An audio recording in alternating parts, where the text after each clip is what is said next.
شرور أنفسنا ومن سيئات أعمالنا من يهده الله فلا مضل له ومن يضلل فلا هادي له وأشهد أن لا إله إلا الله وحده لا شريك له وأشهد أن محمدا عبده ورسوله صلى الله تعالى عليه وعلى آله وصحبه وسلم تسليما كثيرا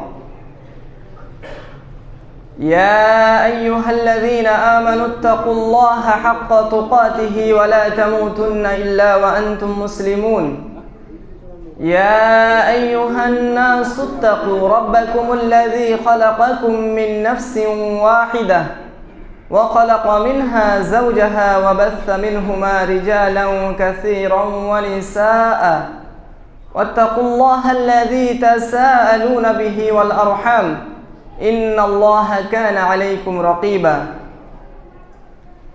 يا أيها الذين آمنوا اتقوا الله وقولوا قولا سديدا يصلح لكم أعمالكم ويغفر لكم ذنوبكم ومن يطع الله ورسوله فقد فاز فوزا عظيما أما بعد فإن خير الحديث كتاب الله وخير الهدي هدي محمد صلى الله عليه وسلم وشر الأمور محدثاتها وكل محدثة بدعة وكل بدعة ضلالة وكل ضلالة في النار فأعوذ بالله السميع العليم من الشيطان الرجيم من همزه ونفخه ونفسه بسم الله الرحمن الرحيم أحل لكم ليلة الصيام الرفث إلى نسائكم وقال النبي صلى الله عليه وسلم التائب من الذنب كمن لا ذنب له رب اشرح لي صدري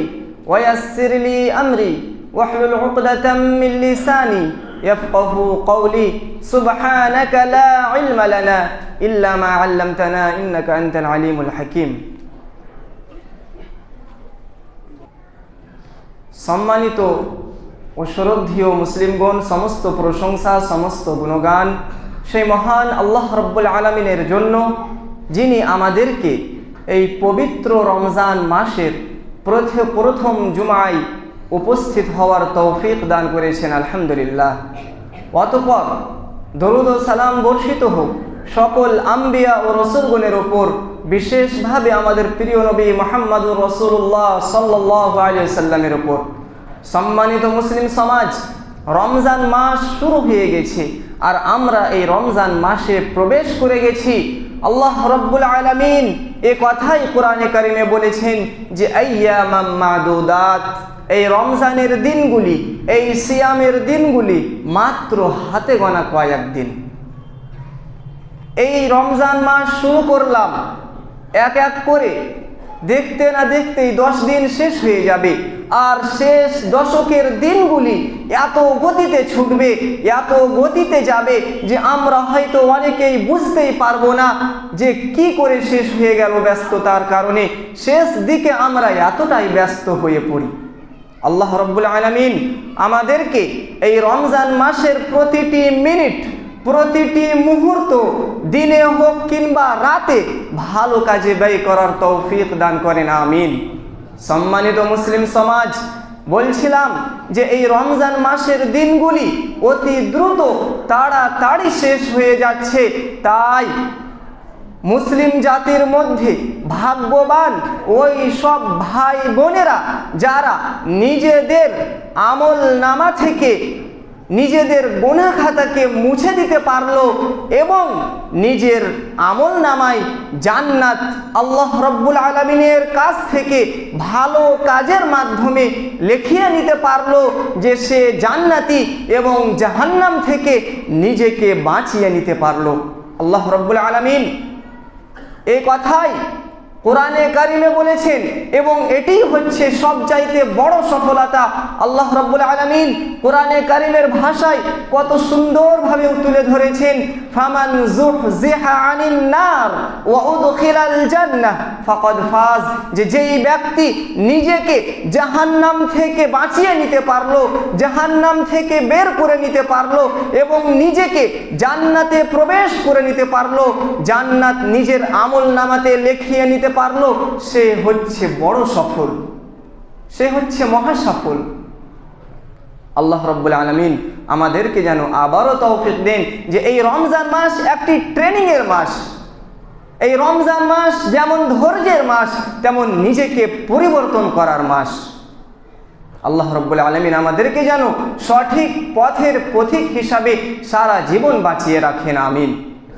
প্রিয় নবী মুহাম্মদুর রাসূলুল্লাহ সাল্লাল্লাহু আলাইহি ওয়াসাল্লাম হাদিসের মধ্যে বলেছেন, আত-তাইবু মিনাজ যামবি কামান লা যামবা লাহু, যে যেই ব্যক্তি গুনাহ থেকে তওবা করলো, সে ওই সব মানুষদের মতো হয়ে গেল যে কোনো রকমের কোনো গুনাহই করেনি। তাহলে আমরা বুঝতে পারলাম যে মানুষের দ্বারা গুনাহ হতে পারে, কিন্তু গুনাহ থেকে তওবা করে নেওয়া, ভুল হয়েছে সংশোধন করে নেওয়া, এটি হচ্ছে জ্ঞানী মানুষের পরিচয়, ভালো মানুষের পরিচয়। সম্মানিত উপস্থিতি, রমজান মাস শুরু হয়ে গেছে এবং এই রমজান মাস শুরু হওয়ার সাথে সাথে আমাদের ওপর কিছু জরুরি বিষয় ফরজ হয়ে গেছে। আপনি যে কোনো ভালো আমল, ভালো কাজ করেন না কেন, আমলের আগে যেই বিষয়টি আপনি আমল করতে যাচ্ছেন তা সম্পর্কে জ্ঞান অর্জন করা এটি জরুরি, অত্যন্ত জরুরি, বরঞ্চ ফরজ কাজ এটি।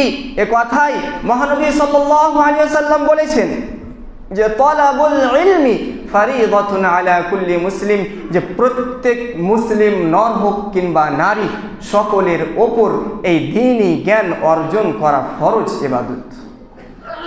তাহলে আমরা বুঝতে পারলাম যে দ্বীনি জ্ঞান অর্জন করা এটি সকলের জন্য ফরজ, এবং হজের চাইতে, উমরার চাইতে একটি গুরুত্বপূর্ণ ইবাদত, সেটি হচ্ছে রোজা, সিয়াম। এই রোজার গুরুত্ব এত বেশি যে রব্বুল আলামিন এই রোজাকে 3 নম্বরে বলেছেন। প্রিয় নবী মুহাম্মদুর রাসূলুল্লাহ সাল্লাল্লাহু আলাইহি ওয়াসাল্লাম বলেছেন, শাহাদাতু আল্লা ইলাহা ইল্লাল্লাহ ওয়া আন্না মুহাম্মাদুর রাসূলুল্লাহ ওয়া ইকামিস সালাহ ওয়া ইতাইজ যাকাহ ওয়া সাওমি রমাদান ওয়া হজ্জিল বাইত। অর্থাৎ চতুর্থর 4 নম্বর হচ্ছে এই রোজা, চতুর্থর 4 নম্বর হচ্ছে রোজা।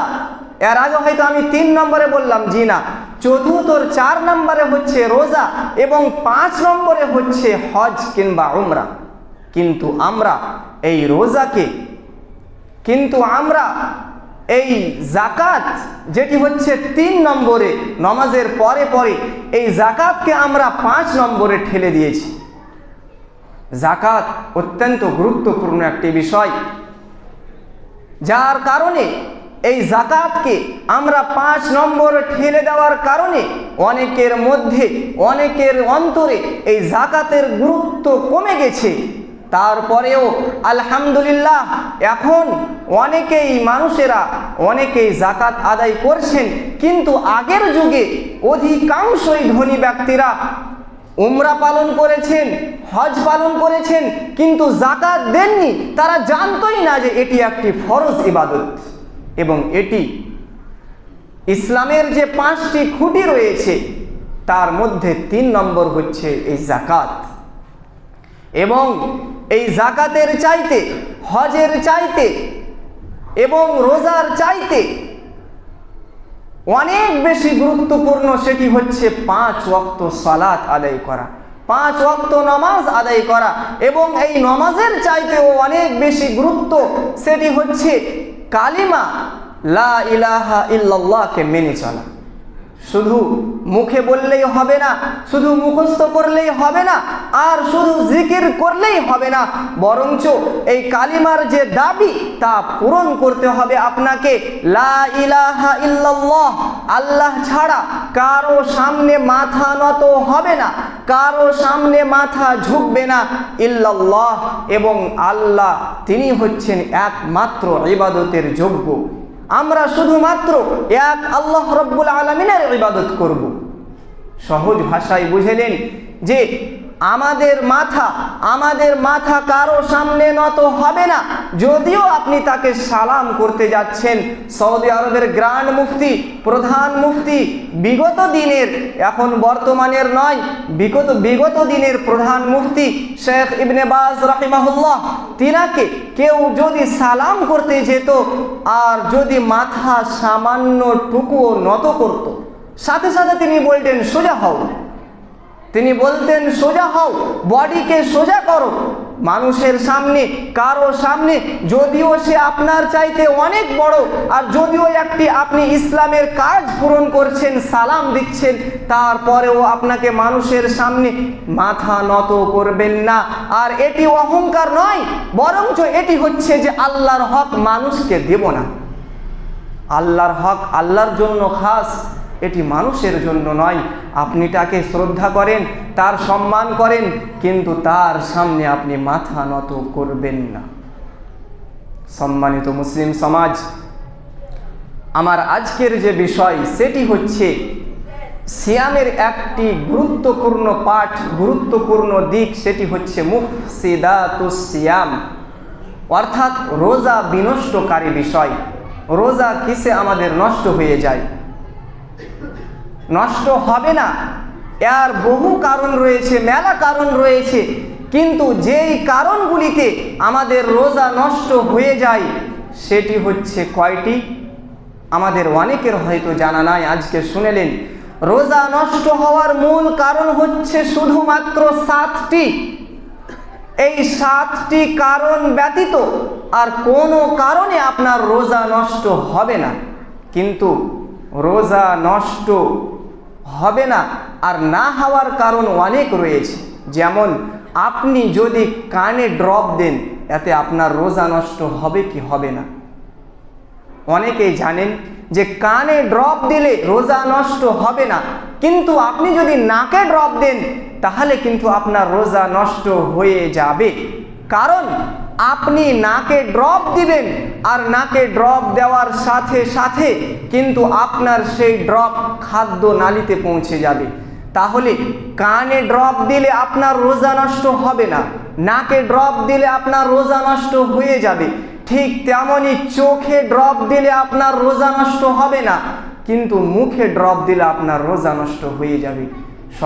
সহজ ভাষায় আবারও জেনে নিই যে আমাদের মুখমণ্ডলে যে 4টি ছিদ্র রয়েছে, সেই 4টি ছিদ্রর মধ্যে 2টি ছিদ্রতে আপনার রোজা নষ্ট হয়ে যাবে, আর 2টি ছিদ্রতে আপনার রোজা নষ্ট হবে না। রোজা নষ্ট যেই 2টি ছিদ্রর মধ্যে হবে সেটি হচ্ছে প্রথম মুখ এবং দ্বিতীয় হচ্ছে নাক। এই 2টি ছিদ্রতে আপনার রোজা নষ্ট হয়ে যাবে। যদিও আপনি অসুস্থ, ড্রপ দিচ্ছেন, তারপরেও আপনার রোজা নষ্ট হয়ে যাবে। কিন্তু আপনি অসুস্থ, আপনাকে কানে কিংবা চোখে ড্রপের প্রয়োজন রয়েছে, তাহলে আপনি নিশ্চিন্তে নিঃসন্দেহে আপনি ড্রপ দিতে পারেন। সম্মানিত মুসলিম সমাজ, ঠিক এমনই আপনি যদি পানিতে ডুব দিয়ে থাকেন তাতেও আপনার রোজা নষ্ট হবে না। রোজা নষ্ট না হওয়ার অনেক কারণ রয়েছে। যেমন আমরা আগেকার যুগে, এই 5-10 বছর আগে বা এখনও হয়তো অনেক জায়গায় প্রচণ্ড গরমের কারণে অনেকেই ভিজা গামছা বা ভিজা টওয়েল ইউজ করে। আপনারা কিন্তু অনেকেই জানেন, সায়েন্সও এটা স্বীকার করেছে যে এই লোম যে আমাদের শরীরে রয়েছে, এই লোমের প্রত্যেকটা জড়ে কিন্তু ছিদ্র রয়েছে। সেই ছিদ্র দ্বারা আপনি যদি ভিজা টওয়েল গামছা শরীরে দেন তাহলে সেইগুলি দিয়ে কিন্তু আপনার পানি ঢুকবে। এই কারণে আপনার রোজা নষ্ট হবে না। পানিতে ডুব দিলেও আপনার রোজা নষ্ট হবে না। না হওয়ার অনেক কারণ রয়েছে, যেমন ইনহেলার, ইনহেলার রোগী যাদের শ্বাসকষ্ট, যেটিকে ইজমার বলা হয়, ইনহেলার রোগী তাদের কিন্তু স্প্রে নেওয়ার দরকার পড়ে, স্প্রে নিতে হয়। স্প্রে এটি কিন্তু কোনো খাদ্যীয় বিষয় নয়, এটি কোনো পানীয় জল নয়, পানীয় দ্রব্য কিংবা খাদ্যদ্রব্য নয়। কোনো ইনহেলার রোগী, ইজমার রোগী, শ্বাসকষ্ট রোগী যদি স্প্রে নেই তাহলে তাতে তার রোজা নষ্ট হবে না, রোজা নষ্ট হবে না। এই প্রসঙ্গে কিছু কথা এলো তাই আমি বলে দিলাম। কিন্তু মূল যে বিষয় আজকের সেটি হচ্ছে পজিটিভ দিক, অর্থাৎ কি কি কারণে আমাদের রোজা নষ্ট হবে। 60টি কারণ, অনেক বিস্তারিত ছিল কিন্তু আমি আপনাদেরকে সংক্ষেপে বলবো, কারণ 2-4টি বার্তা শেষখানে আপনাদেরকে আজকে দিতে হবে। তার কারণে বিস্তারিত যদি কারো কোনো কিছু জানার দরকার পড়ে দলিল সহকারে কোরআন হাদিস অনুযায়ী আমি আপনাদেরকে দিব। কিন্তু আমি এখন এই 5 মিনিটের মধ্যে 60টি যে রোজা নষ্ট হওয়ার কারণ সেটি আপনাদেরকে বলতে যাচ্ছি। সর্বপ্রথম যে কারণটি হচ্ছে সেটি হচ্ছে হাজব্যান্ড ওয়াইফ যদি এই রোজা থাকা অবস্থায় মেলামেশা করে তাতে কিন্তু রোজা নষ্ট হয়ে যাবে। আর এতে শুধু রোজা নষ্ট হবে না, বরং সে সবচাইতে বড় অপরাধ করলো। হাজব্যান্ড ওয়াইফ রোজা থাকা অবস্থায় যদি এই কাজ করে তাহলে সব চাইতে সে বড় অপরাধ করলো। পানাহার করে কেউ যদি রোজা নষ্ট করে তাহলে তার জন্য কাজা রয়েছে। সে একটি রোজা নষ্ট করেছে, তাকে একটি রোজা কাজা করতে হবে।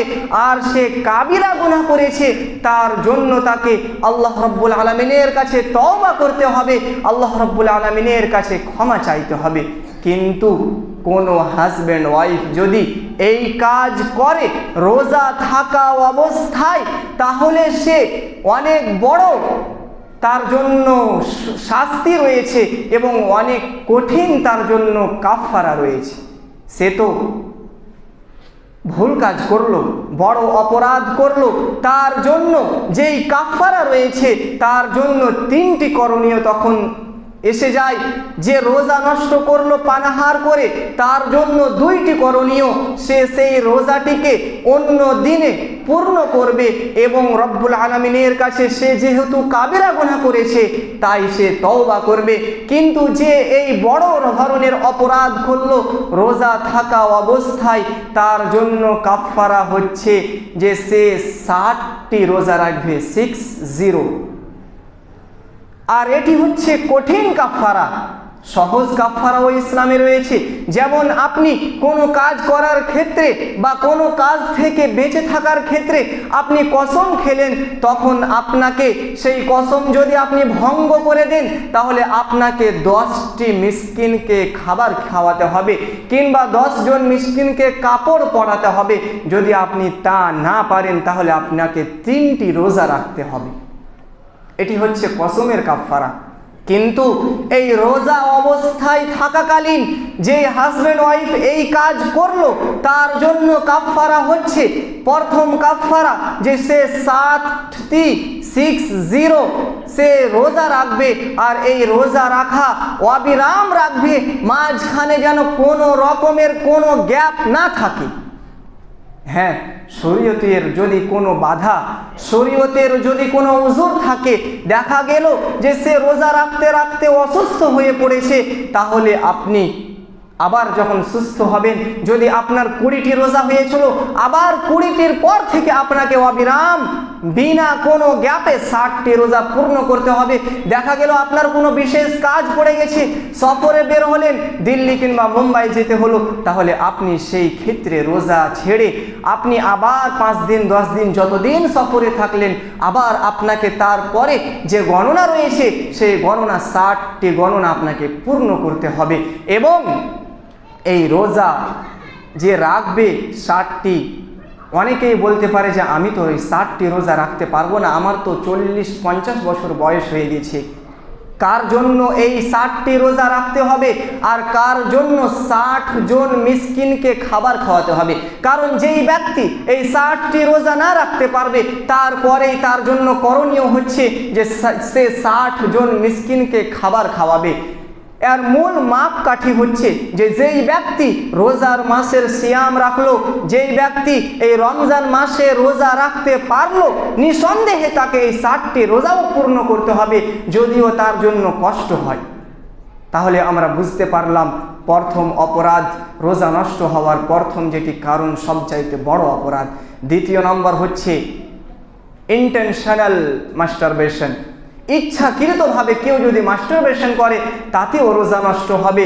এবং তৃতীয় নম্বর যেটি হচ্ছে সেটি হচ্ছে কেউ যদি সিলাইন নেই, যেই সিলাইনে তার পানির কাজ করে বা খাবারের কাজ করে, মূল ভাষা হচ্ছে যে শক্তি সেই সেলাইন দ্বারা যদি সে পায় তাহলে তাতেও রোজা নষ্ট হয়ে যাবে। 4 নম্বর বিষয় সেটি হচ্ছে যে কোনো ব্যক্তি যদি ইচ্ছাকৃতভাবে বমি করে, উল্টি করে দেয়, তাহলে তাতেও রোজা নষ্ট হয়ে যাবে। তারপরে হচ্ছে যে সিঙ্গা যেটিকে বলা হয় হাদিসের ভাষায়, আর এটি হচ্ছে যেটিকে আরবি ভাষায় হিজামা বলা হয়, যে কোন আর এটি হচ্ছে নবী সাল্লাল্লাহু আলাইহি ওয়াসাল্লামের সুন্নত, প্রাচীনতম এটি পদ্ধতি। এই রোজা থাকাকালীন অবস্থায় কেউ যদি সিঙ্ঘা লাগায় এবং কেউ যদি হিজামা করে, হিজামা বলা হয় যে মানুষের শরীরে বডিতে যে খারাপ রক্ত খুন রয়েছে সেই খুনকে হিজামার মাধ্যমে সেই খুনকে বের করা হয়। ইমাম আহমদের মতে এবং একদল মুহাদ্দিসের মতে এতে রোজা নষ্ট হয়ে যাবে, এবং আর একদল মুহাদ্দিসের মতে এতে রোজা নষ্ট হবে না। তবে যাতে মতভেদ রয়েছে সেই থেকে আমাদেরকে বিরত থাকা জরুরি, আমরা বেঁচে থাকব। তারপরে সেই বার্তাটি হচ্ছে বিশেষভাবে মহিলাদের ক্ষেত্রে, যে পিরিয়ডস থাকাকালীন এতে রোজা কোনো রকমভাবে হবে না, রোজা নষ্ট হয়ে যাবে। এবং নমাজ সেই ক্ষেত্রে মাফ, নমাজ অন্য সময় আপনাকে কাজা করতে হবে না, কিন্তু এই রোজাগুলি অন্য সময় আপনাকে কাজা করতে হবে। আরেকটি বিষয় যে আপনি ধরেন ইফতার করবেন, মাত্র 1 মিনিট আর বাকি রয়েছে, সেই সময় কোনো মহিলার কোনো বোনের পিরিয়ড শুরু হয়ে গেল, তখন আপনি কি করবেন? যার মাত্র 40-50 সেকেন্ড বা 1 মিনিট রয়েছে, আমি একটু রুকে যাই না, আপনার রোজা নষ্ট হয়ে গেছে, কোনো রকম সেই রোজা আর আপনার পূর্ণ হবে না। সেই রোজার পরিবর্তে আপনাকে আরেকটি রোজা পূর্ণ করতে হবে। এই সংক্ষেপে আমার আলোচনা শেষ করলাম, তারপরেও সময় অনেক বেশি হয়ে গেল। সর্বপ্রথম যে বার্তা সেটি হচ্ছে, আমি আজকে ফজরের নামাজে যে আপনাদেরকে বললাম যে সাজদায়ে তিলাওয়াত হবে, আর সাজদায়ে তিলাওয়াতের দোয়া যেটি আমি বলেছিলাম, সাজাদা ওয়াজহিয়া লিল্লাযী খালাকাহু ওয়া শাক্কা সামআহু ওয়া বাসারাহু বিহাওলিহি ওয়া কুওয়াতিহি ফাতাবারাকাল্লাহু আহসানুল খালিকিন। এই দোয়া যদি কারো জানা না থাকে তাহলে সে সাজদার যে দোয়া রয়েছে সেই দোয়া বলতে পারবে, কিন্তু আমি বলেছিলাম বলতে পারবে না, সেটি ভুল। মানুষ মাত্রই ভুল হতে পারে, নবীদের দ্বারাও ভুল হয়েছে, মুসা আলাইহিস সালামের দ্বারা ভুল হয়েছে। মুসা আলাইহিস সালামকে যখন কোনো ব্যক্তি জিজ্ঞাসা করলেন যে আপনার চাইতেও কি কোনো জ্ঞানী ব্যক্তি এই পৃথিবীতে আছে, তখন তিনি বলেছিলেন যে না, কেউ নাই। তখন আল্লাহ রাব্বুল আলামিন এই তার প্রশ্নের উত্তর পছন্দ করেননি, তাই তিনাকে খিজির আলাইহিস সালামের সন্ধান দিয়েছিলেন। তারপরে তিনি তার ভুল স্বীকার করেছিলেন। ঠিক এমনই ইউনুস আলাইহিস সালাম যখন তার কওম, তার জাতি থেকে রাগান্বিত হয়ে যখন কেউ ঈমান না নিয়ে এসে আল্লাহ রাব্বুল আলামিনের বিনা আদেশে যখন তিনি তার জাতিকে ছেড়ে চলে গেলেন, তখন তার শাস্তি নয় কিন্তু সতর্কতামূলক, এগুলো শাস্তি নয়, সতর্কমূলক। ইউনুস আলাইহিস সালামকে আল্লাহ রাব্বুল আলামিনের মাছের পেটে ডুবিয়ে দিয়েছিলেন, এবং ইউনুস আলাইহিস সালাম নিজের ভুল বুঝতে পেরে তিনি দোয়া করেছিলেন, লা ইলাহা ইল্লা আনতা সুবহানাকা ইন্নী কুনতু মিনাজ জালিমিন। তারপরেও আপনারা যখন বলতে পারবেন, তার মানে এই নয় যে সাজদায়ে তিলাওয়াতের যে দোয়াটি রয়েছে আমরা মোটেও শেখার চেষ্টা করব না, আপনাদেরকে শিখতে হবে। দ্বিতীয় নম্বর বিষয় সেটি হচ্ছে জাকাত সম্পর্কে আমরা জানতে পারলাম যে কালিমার পর নামাজ, আর নামাজের পরেই হচ্ছে জাকাতের স্টেপ। জাকাতের অনেক গুরুত্ব রয়েছে, তাই আপনারা যারা জাকাত আদায় করেন, জাকাত বের করেন, আপনারা যেখানে দেন দিতে পারেন, আলহামদুলিল্লাহ, আপনাদের মন খুশি। কিন্তু বিশেষভাবে আমাদের 26শে মার্চ যে শিশু মাদ্রাসায় প্রোগ্রামটি রয়েছে, সেই প্রোগ্রামে আমাদের এই সমাজ থেকে কিছু টাকার ডিমান্ড করেছেন, আর সেই টাকা কিন্তু আপনারা ব্যক্তিগতভাবে তো কেউ দেবেন না, নিশ্চয়ই জাকাতের টাকাই কিন্তু মানুষ দেয়। সেই জাকাত কমপক্ষে আপনারা 1000-2000 করে হলেও কমপক্ষে যদি 50 কিংবা 60 জন ব্যক্তি প্রস্তুত হন, তাহলে ইনশাআল্লাহ যে ডিমান্ড তাদের রয়েছে সেই ডিমান্ড ইনশাআল্লাহ পূর্ণ হয়ে যাবে। আমাদের সকলের কর্তব্য এবং কমিটির পক্ষ থেকে এটি আদেশ বার্তা যে আমরা সকলেই মিনিমাম কমপক্ষে 50 কিংবা 60 জন আমরা এই জাকাতের টাকা এই শিশু মাদ্রাসায় দান করব কমিটির হাতে দিয়ে। ডাইরেক্ট ওখানে গিয়ে নয়, কমিটির হাতে দিয়ে রসিদ দিয়েছে, আপনারা স্লিপ কাটিয়ে নেবেন এবং সেই জাকাতের পয়সা সেখানে দিবেন।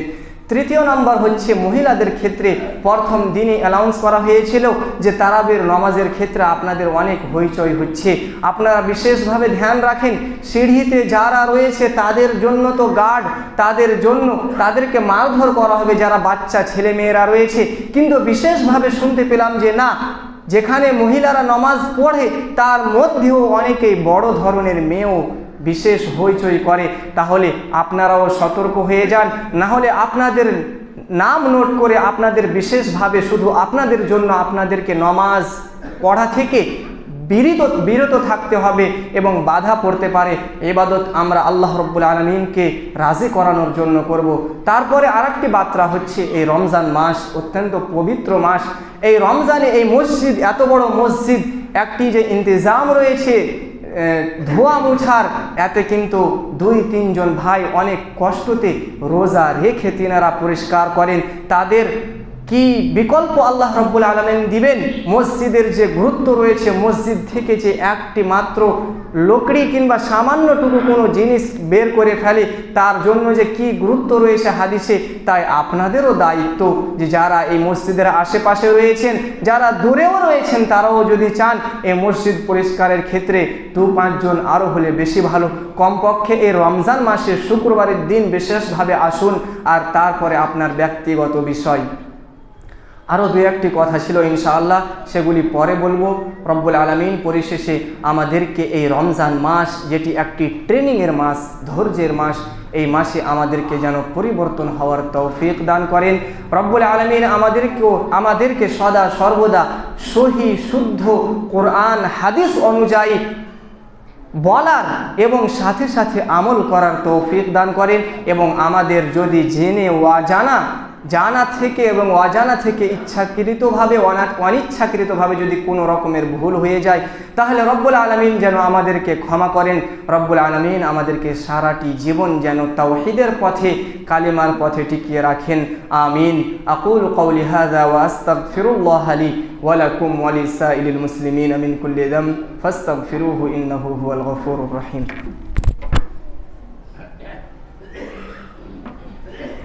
আলহামদুলিল্লাহি ওয়াহদাহু ওয়াসসালাতু ওয়াসসালামু আলা মান লা নাবিয়্যা বা'দা, আম্মা বা'দ।